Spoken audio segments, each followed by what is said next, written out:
హాసినికి ఆ రాత్రి సరిగా నిద్ర పట్టలేదు. చాలా చిరాగ్గా ఉంది. ఇంతలో తన రూమ్మేట్ కావ్య వచ్చింది.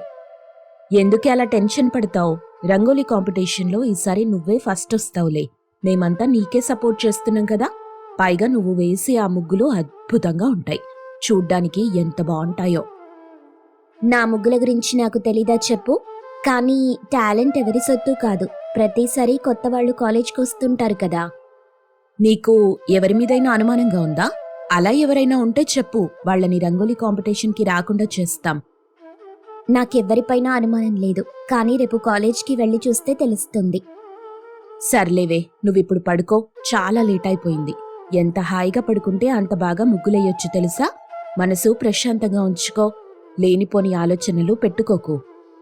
అలాగే అంటూ హాసిని నిద్రలోకి జారుకుంది.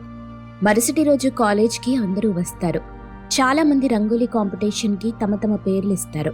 అప్పుడే అక్కడ వెన్నెల పేరు బాగా వినిపిస్తూ ఉంటుంది. వెన్నెల కూడా హాసిని క్లాస్మేటే. కానీ ఇంతవరకు రంగోలీ పోటీల్లో పాల్గొనలేదు. తొలిసారి రంగోలీ పోటీల్లోకి వస్తుంది. అది చూసి హాసినికి చాలా కోపమొచ్చింది. ఒసేయ్ వెన్నెల, నీకేమైనా పిచ్చా? నేను కూడా పోటీల్లో ఉన్నా కదా, ఇలా కాంపిటీషన్లోకి వస్తావేంటి? ఏమైంది నీకు? నువ్వుండవే, దాన్ని నేను చూసుకుంటాను. వెన్నెల, అలా పక్కకెళ్ళి మాట్లాడుకుందాం పదా అంటూ కావ్య హాసిని వెన్నెలని కాస్త పక్కకి తీసుకెళ్తారు. హాసిని కోపంతో రెచ్చిపోతుంది. అయినా నువ్వేమనుకుంటున్నావే? నీలాంటి పేదవాళ్లకి ఈ ప్రైజ్ ఎలా వస్తుందనుకుంటున్నావు? నేను చూడు ఎంత మంచి బట్టలు వేసుకున్నానో. కాలేజ్లో నాలాంటి ధనవంతుల పిల్లలకు మాత్రమే ప్రైజ్ మనీ వస్తుంది. అందరూ మమ్మల్ని చూసే తీరు వేరుగా ఉంటుందిలే. అయినా నువ్విప్పుడు రంగోలీ కాంపిటీషన్లో పాల్గొనడం అవసరమా? వెళ్ళి పేరు వెనక్కి తీసుకో. చూడు హాసిని, నేనసలు వెనక్కి తీసుకోను. ప్రయత్నం చేస్తాను. ప్రైజ్ వస్తే సంతోషం, రాకుంటే కూడా ఆనందంగానే ఉంటుంది. ఎందుకంటే ప్రయత్నం చేసి ఓడిపోయాను కదా. ఇదేంటి ఇలా అంటుంది? నువ్వే చెప్పవే కావ్య. చూడు వెన్నెలా, ఈ కాపై నీ డ్రామాలు ఆపేసే. వెళ్ళి పేరు వెనక్కి తీసుకో. మీరెంత చెప్పినా నేను వినిపించుకోను. అయినా మీతో మాట్లాడడం నాకు అస్సలు ఇష్టం లేదు అంటూ వెన్నెల అక్కడి నుండి వెళ్ళిపోయింది. తర్వాత కోపంతో హాసిని తలపట్టుకుంది. కావ్య ఓదార్చే ప్రయత్నం చేసినా లాభం లేదు. నాకు తెలిసే, అది ముగ్గులు వేయటం నేను చాలాసార్లు చూశాను. అది నాకంటే బాగా వేస్తుంది. దాని ఇల్లు మా కాలనీ పక్కనే ఉంది. కాలనీలో మాలాగా రిచ్గా ఉన్నవాళ్లుంటారు. మాకు కొంత దూరంలోనే స్లమ్ ఏరియాలో ఈ వెన్నెల వాళ్ళుంటారు. నేను వాళ్ల ఊరి వైపు వెళ్ళినప్పుడు చాలాసార్లు వెన్నెల వేసిన ముగ్గులు చూశాను. అందుకేనే నేను చాలా టెన్షన్ పడుతున్నాను. ఈసారి ఎలాగైనా రంగోలీలో నేనే గెలవాలనుకున్నాను. నువ్వేం టెన్షన్ పడకే. అలాంటి చీప్ వాళ్ళని డబ్బుతో కొనొచ్చని నీకు తెలుసు కదా. అయితే ఇంకెందుకు లేట్? వెంటనే ఆ పనిలో ఉండు. అంతవరకు నాకు టెన్షన్ తగ్గదు. అలా హాసిని కాస్త డబ్బిచ్చి కావ్యని వెన్నెల దగ్గరికి పంపుతుంది. కావ్య వెళ్లి డబ్బులిచ్చినా వెన్నెల ఒప్పుకోదు. నేను పేదదాన్ని కావచ్చు, కానీ నా టాలెంట్ అమ్ముకోను. మీ డబ్బు తెలివితేటలు నా దగ్గర చూపించకండి. డబ్బులో తక్కువ కావచ్చు గాని గుణంలో మాత్రం మా పేదవాళ్లం తక్కువేం కాదు. అది గుర్తుపెట్టుకోమని చెప్పు హాసినికి అంటూ కావ్యకి చివాట్లు పెట్టి పంపింది వెన్నెల. విషయం తెలిసి హాసిని కోపంతో రగిలిపోతుంది. ఇక గంట తరువాత రంగోలీ కాంపిటీషన్ ప్రారంభమవుతుంది. హాసిని వెన్నెలతో పాటు చాలా మంది రంగోలీ పోటీల్లో పాల్గొంటారు. కానీ అందరి చూపు హాసిని మరియు వెన్నెల వేసే ముగ్గులపైనే ఉంటుంది. కొంత సమయం తర్వాత కావ్య కావాలనే వెన్నెల ముగ్గుపై అక్కడే ఉన్న బకెట్ నీళ్లు పడేలా చేస్తుంది. అయ్యో, అనుకోకుండా జరిగిపోయింది వెన్నెల, నన్ను క్షమించు. అయినా ఈ నీళ్ల బకెట్ ఇక్కడెవరు పెట్టమన్నారు? ఈ తప్పంతా నీదే కదా, కాస్త చూసుకోవాలి మరి. ఇదిగో కావ్య, ఏం చేస్తున్నావే? అలా మాట్లాడుతూనే ఉంటావా? అసలే సమయం తక్కువగా ఉంది. నా దగ్గరికొచ్చి ఆ రంగులిలా ఇవ్వు. వస్తున్నా. నీ కావ్య హడావిడిగా హాసిని దగ్గరికి వెళ్ళిపోయింది. వెన్నెలేమో తన ముగ్గుపై నీళ్లు పడడం చూసి చాలా బాధపడింది. అదంతా హాసిని కావ్యల ప్లాన్ అని వెన్నెలకి అర్థమైంది. ఇక సమయం తక్కువగా ఉండటం వల్ల వెంటనే వెన్నెల అంతా శుభ్రం చేసి మళ్లీ కొత్తగా ముగ్గు వేయటం మొదలెట్టింది. ఎవరూ ఊహించని విధంగా సంక్రాంతి ముగ్గు వేసింది. దాంతో అందరూ వెన్నెల ముగ్గు చాలా బాగుందంటారు. కొంత సమయానికి అందరూ ముగ్గులు వేయటం పూర్తవుతుంది. ఎవరూ ఊహించని విధంగా రంగోలీ కాంపిటీషన్లో వెన్నెల మొదటి బహుమతి గెలుపొందింది. రెండవ ప్రైజ్ హాసినికొచ్చింది. కానీ హాసిని మాత్రం కోపంగానే ఉంది. బహుమతులు తీసుకున్న తరువాత, నేనెంత చెప్పినా వినిపించుకోకుండా పోటీలోకొచ్చావు. నేను గెలిచే పోటీలో నువ్వు ఓడిపోయేలా చేశావు. ఇది చాలా తప్పు వెన్నెలా, చాలా తప్పు. నీకు డబ్బులిస్తానన్నా వదులుకోకపోవడం కరెక్టే అంటావా? తప్పు చేశావే, చాలా పెద్ద తప్పు చేశావు. నేనే తప్పు చేయలేదు. పోటీలో పాల్గొనడం తప్పెలా అవుతుంది? అసలే సంక్రాంతి పండుగుంది కదా, ఈ సంక్రాంతికి నేను మా ఇంటికి రంగోలీ బహుమతి తీసుకెళ్లాలనుకున్నాను. కానీ నువ్వు దాన్ని చెడగొట్టావు. నేను కూడా మా ఊరి కోసం ఈ రంగోలీ పోటీల్లో పాల్గొన్నాను. అలా వెన్నెల మాట్లాడుతుండగా హాసిని, కావ్య ఇద్దరూ వెన్నెలనిష్టం వచ్చినట్టు కొట్టారు. మొహానికి గాయం కూడా అవుతుంది. వెన్నెలను కసితీరా కొట్టి అక్కడి నుండి వెళ్లిపోతారు. పాపం గాయాల పాలైన వెన్నెల మౌనంగానే ఇంటికి బయలుదేరింది. 2 రోజుల తరువాత అందరూ సంక్రాంతి సంబరాలు చేసుకుంటూ ఉంటారు. వెన్నెల ఉన్న స్లమ్ ఏరియాలో కూడా సంక్రాంతి పండుగ జరుపుకుంటారు. నాన్న, నాన్న, ఇదిగో నీకు కొత్త బట్టలు. ఎందుకమ్మా ఇవన్నీ?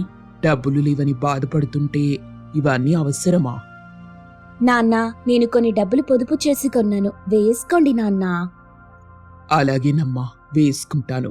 నా కూతురు ఎంతో ఇష్టంగా నాకు తెచ్చిన బట్టలు కదా, వేసుకోకుండా ఉంటానా? బయట ముగ్గు వేశాను, చూసారా నాన్న? చూశానమ్మా. అందరూ నీ సంక్రాంతి ముగ్గు గురించే మాట్లాడుకుంటున్నారు. మనం పేదవాళ్లం మాత్రమే, కానీ ఎందులోనూ ఎవ్వరికీ తీసిపోం. నీ ముగ్గుల వల్ల మరోసారి ఆ విషయం అందరికీ తెలిసింది.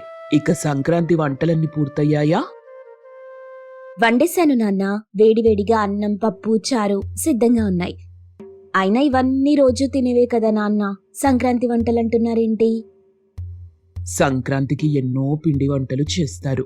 గారెలు, బూరెలు, బొబ్బట్లు, స్వీట్లు, పండ్లు, కొత్త బట్టలు, గాలిపటాలు ఎగరేయటాలు, కొత్త అల్లుళ్లను పిలిచి వాళ్ళకి మర్యాదలు చెయ్యటాలు, ఇలా చాలానే ఉన్నాయమ్మా.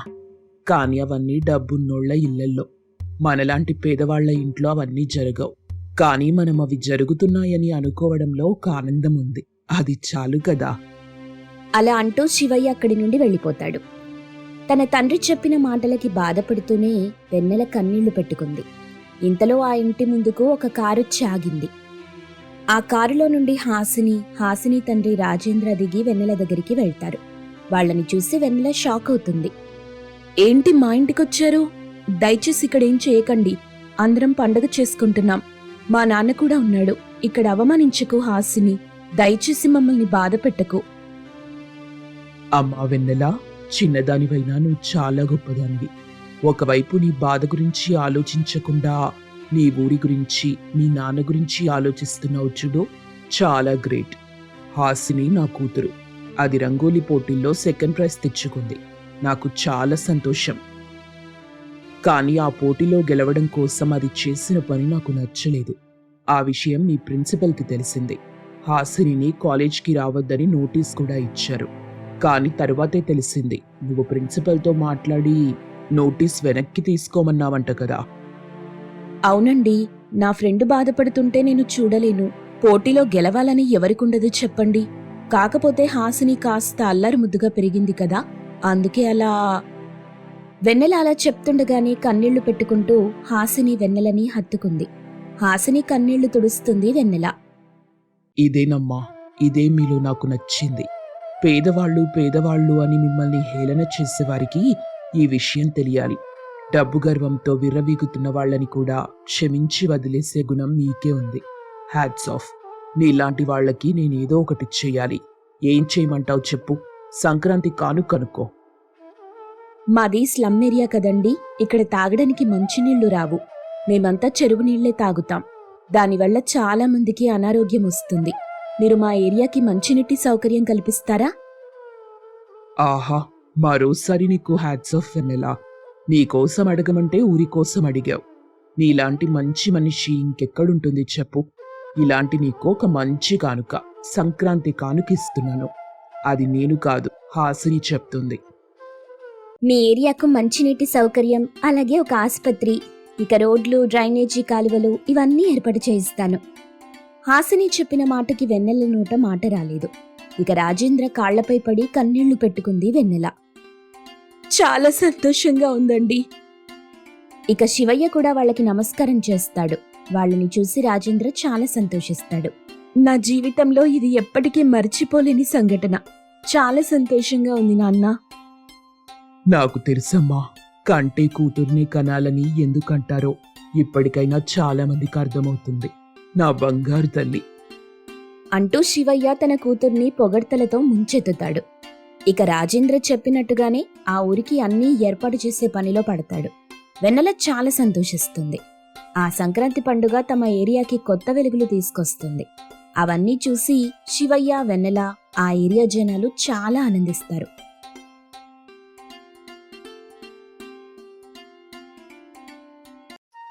రామ్మూర్తి తన కూతురు అంజలి కలిసి టౌన్లో వాళ్లకున్న డెకరేషన్ షాప్ని చూసుకుంటూ ఉంటారు.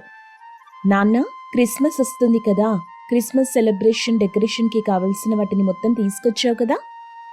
తీసుకొచ్చాను తల్లి, సంచిలో ఉన్నాయి. అందరికీ కనబడేలా బయట పెట్టాలి. అంతేకాదు నాన్న, ఇక్కడ క్రిస్మస్ డెకరేషన్కి కావలసినవన్నీ దొరుకుతాయనే బోర్డు కూడా పెట్టాలి. పాత బోర్డు ఉంది కదా తల్లి, అది క్లీన్ చేసి బయట పెడదాం. సరే నాన్న, నేను చూసుకుంటాను. నువ్వు ఇంటికి వెళ్ళి తినేసి కాసేపు రెస్ట్ తీసుకొని సాయంత్రం వరకు వచ్చే నాన్న. అప్పటి వరకు నేనుంటాను, చూసుకుంటాను. సరే తల్లి, నేను ఇంటికెళ్తున్నాను అని రామ్మూర్తి ఆ షాప్ నుండి బయలుదేరి టౌన్లోని ఓ కాలనీలో ఉంటున్న చిన్నపాటి డాబా ఇంటికొచ్చాడు. ఇంట్లో ఒక మూల ఉన్న టేబుల్ మీద పెట్టిన వంటల్ని చూశాడు. రైస్, పప్పు, అప్పడాలు, ఒక పచ్చడి ఉంటాయి. అప్పుడు రామ్మూర్తి గోడకి ఉన్న తన భార్య అపర్ణ ఫోటో దగ్గరికి వచ్చాడు. చూసావా అపర్ణ, నన్ను నువ్వు కూతురుకు తల్లివి కావాలని చెప్పావు, కానీ కూతురే నాకు అమ్మైంది. తనకి వచ్చినంతలో నచ్చినట్టుగా అన్ని రకాల వంటలు చేసి పెడుతూ ఎంతో ప్రేమగా చూసుకుంటుంది. అటు ఇంటిని ఇటు షాప్ని, మరొక వైపు నన్ను ప్రాణంగా చూసుకుంటుంది. పెళ్లి మాత్రం వద్దంటుంది అని అంటుండగా తను పెంచి పోషిస్తున్న మేనల్లుడు కిషోర్ వచ్చాడు. ఇద్దరూ కూర్చొని మాట్లాడుకుంటూ ఉంటారు. ఈవెంట్ ఆర్గనైజర్గా లైఫ్ లీడ్ చేస్తున్న మేఘన తన ఆఫీస్లో కూర్చొని తన దగ్గర వర్క్ చేస్తున్న సుధా, శేఖర్, మహేష్లతో మాట్లాడుతూ ఉంది. సుధా, మహేష్, శేఖర్, రిచ్ పార్థసారథి మనకిచ్చిన క్రిస్మస్ సెలబ్రేషన్ డెకరేషన్ గురించి ఏమైనా ఆలోచించారా? మేడం, మీరు కూడా రిచ్ కదా, హాయిగా పెళ్లి చేసుకుని అమెరికాకో లండన్కో వెళ్ళి చక్కగా కాపురం చేసుకుంటూ లైఫ్ని ఎంజాయ్ చేయకుండా ఈ ఈవెంట్ ఆర్గనైజర్గా ఎందుకు మేడం లైఫ్ లీడ్ చేస్తున్నారు? ఏం సుధా, ఈ మంత్ శాలరీ వద్దా అని మేఘన అనగానే సుధా కంగారు పడుతూ, అయ్యో మేడం, నా ఉద్దేశం అది కాదు. నాకు మాత్రం అర్థమైందిదే సుధా. ఇక నువ్వింటికెళ్ళు, ఇక్కడ నీకు పని లేదు. ఈ మంత్ శాలరీ వేస్తాను, నెక్స్ట్ మంత్ నుండి ఎక్కడైనా వర్క్ చేసుకో అని మేఘన చెప్పగానే సుధా బ్రతిమాలింపుగా, సారీ మేడం, నన్నేం చేయమంటారు చెప్పండి. మీరు సార్ మాట వినట్లేదు. మీ పక్కన ఉన్న నన్ను పిలిచి పదే పదే పెళ్లి గురించి, అమెరికా, లండన్ గురించి గుర్తు చేయమని సార్ నాకు సీరియస్గా చెప్పారు. చెప్పకపోతే అటు సార్కి కోపం వస్తుంది, పెళ్లి గురించి చెప్తే ఇటు మీకు కోపం వస్తుంది. ఇక నన్ను ఏం చేయమంటారు చెప్పండి. ఓహో, ఇదంతా డాడీ నీతో చేయిస్తున్నారా? సరేలే, ఈ విషయం పక్కన పెట్టు. పెట్టేశాను మేడం. శేఖర్, మహేష్, పార్థసారథి చెప్పినట్టుగా క్రిస్మస్ సెలబ్రేషన్ ఈవెంట్కి ఏదైనా ప్లాన్ రెడీ చేశారా? ఎలా చేయాలో ఏదైనా డిజైన్ వేశారా? లేదు మేడం, ఆయన ప్రతి ఈవెంట్ని మీరే కదా డిజైన్ చేస్తారు. ఇప్పుడు కొత్తగా మమ్మల్ని అడుగుతున్నారు? నా బుర్రకి ఎలాంటి న్యూ డిజైన్ రావట్లేదనే కదా శేఖర్ మిమ్మల్ని ఆలోచించమని చెప్పింది. మేఘన కొంచెం కోపంగా అనడంతో శేఖర్, మహేష్ ఏమీ మాట్లాడకుండా మౌనంగా ఉన్నారు. మేఘన ఆలోచిస్తూ ఉంది. అదే సమయంలో అంజలి షాప్లోకి ఒక చర్చ్ ఫాదర్ వచ్చాడు. అలా కూర్చోండి ఫాదర్, నేనెళ్ళి టీ తీసుకొస్తాను. ఇప్పుడు వద్దంజలి, రామ్మూర్తి నాన్న ఇంటికి వెళ్ళాడు ఫాదర్. ఏంటి, ఏం కావాలో చెప్పండి. అది తల్లి, క్రిస్మస్ వస్తుంది కదా, మనకున్న బడ్జెట్లో చర్చిని బాగా డెకరేట్ చేయాలి. అదే విషయాన్ని నాన్నతో మాట్లాడడానికి వచ్చాను. మీకు తెలుసు కదా ఫాదర్, నాన్నకి ఈ మధ్య హెల్త్ సరిగా ఉండట్లేదు. మొత్తం నేనే చూసుకుంటున్నాను. చర్చ్ డెకరేషన్ కూడా నేనే చూసుకుంటాను, చేస్తాను. మీరెంత ఇవ్వాలనుకుంటున్నారో అంతే ఇవ్వండి ఫాదర్. మరో విషయం అంజలి, మన చర్చి పక్కనే పెద్ద గ్రౌండ్ ఉందని తెలుసు కదా? తెలుసు ఫాదర్. ఆ గ్రౌండ్లో పార్థసారథి అనే రిచ్ పర్సన్ కూడా క్రిస్మస్ వేడుకలు చేస్తున్నాడు. మీరు చెప్పే విషయం పూర్తిగా అర్థమైంది ఫాదర్. మన బడ్జెట్లో వాళ్ళకంటే మంచి డెకరేషన్ మనదుండాలి. అంతే కదా? గుడ్ తల్లి, ఇదిగో డబ్బు. రామ్మూర్తిని అడిగానని చెప్పు. సరే ఫాదర్ అని అంజలి ఆ డబ్బులు తీసుకుంది. ఫాదర్ వెళ్ళిపోతాడు. 2 రోజుల తరువాత కారులో మేఘన, సుధా, అంజలి డెకరేషన్ షాప్కి వచ్చారు. మేఘన ఆ షాప్లో ఉన్న అంజలిని చూసి, ఏ పూరంజలి, నువ్వేంటిక్కడా? ఓహో, ఈ షాప్లో పనిచేస్తున్నావా? అవును మేఘన, ఎలా ఉన్నావు అని అంజలి అనగానే మేఘనకి కోపం వచ్చింది. ఏ అంజలి, పిలు, ఈ షాప్ ఓనర్ని పిలు. కస్టమర్స్ని పేరు మర్యాద లేకుండా పిలుస్తారా? మేమిక్కడ ఎలాంటి క్రిస్మస్ డెకరేషన్స్ కొనం. అది మేఘన, ఈ షాప్ మాదే. పైగా నువ్వు నేను రిచ్ అండ్ పూర్ స్నేహితులం. నువ్వు డబ్బుతో క్లాసులు మారుతూ వచ్చావు, నేను కష్టపడి చదువుతూ పాస్ అవుతూ క్లాస్ మారుతూ వచ్చాను. సుధా, మనం మరొక షాప్లో కొందాం పదా. నా మాట వినండి మేడం, ఇక్కడే అన్నీ దొరుకుతాయి. మీరు కాలు మీద కాలేసుకుని కూర్చోండి. అంజలి పని చేస్తూ మనకి కావలసిన వాటిని తీసుకొచ్చిస్తుంది. అప్పుడు అంజలి మీ కింద పనిచేస్తున్నట్టు అవుతుంది కదా మేడం. అవును సుధా, ఇదేదో బాగుంది, కుర్చీ వేయి. అంజలి గారు, చేరివ్వండి, మా మేడం కూర్చుంటుంది అని సుధా చెప్పగానే అంజలి చేరిచ్చింది. మేఘన కూర్చుంది. సుధా కావలసిన లిస్ట్ ఇచ్చింది. అంజలి వాటిని చూసుకుంది. మేఘన, సుధా మాట్లాడుకుంటూ ఉండగా అంజలి అన్నింటినీ తీసి సిద్ధం చేసింది. బిల్ కూడా వేసింది. మేఘన డబ్బుల కట్ట తీసి ఇచ్చింది. మొత్తం తీసుకో అంజలి, తిరిగి నాకివ్వద్దు. ఇది సరిపోదు, ఇంకొక కట్ట కూడా కావాలి, అంతలా అయింది బిల్లు అని అంజలి చెప్పగానే మేఘన మరొక కట్ట తీసిచ్చింది. అంజలి, నిన్ను చూస్తుంటే జాలేస్తుంది. నీకీ పేదరికం ఎప్పటికీ పోయేలా లేదు. పోవాలని కూడా నేను కోరుకోవట్లేదు మేఘన. అంజలి, నువ్వు డెకరేషన్ కూడా చేస్తావట కదా. నీకు చేయమంటే చెప్పు మేఘన, చేస్తాను. డబ్బులొద్దులే, ఫ్రెండ్ కోసం కదా. చర్చికి డెకరేషన్ చేస్తున్నావని తెలిసింది. అవును మేఘన, చర్చికి నేను డెకరేషన్ చేస్తున్నాను. అందులో క్రిస్మస్ వేడుకలు ఘనంగా జరుగుతాయి. పిచ్చి అంజలి, ఘనంగా అని చెప్పడంలో ఉన్నంత ఘనత నీ దగ్గర ఉన్న డబ్బులో ఉండదు. నా దగ్గర ఉన్న డబ్బులో ఉంటుంది. నేను రేపు చూపించే డెకరేషన్లో ఉంటుంది. అదెప్పటికీ నీకు అర్థం కాదు అని అక్కడి నుండి వెళ్ళిపోతుంది. అలా రోజులు గడుస్తుంటాయి. తెల్లారితే క్రిస్మస్. అంజలి అన్ని సామాన్లు తీసుకుని చర్చి దగ్గరికొచ్చింది. రాత్రంతా కష్టపడుతూ తన తండ్రి రామ్మూర్తి సాయం తీసుకుని బాగా డెకరేట్ చేసింది. లైట్స్ వేయగానే చర్చికి కొత్త కళ వచ్చింది.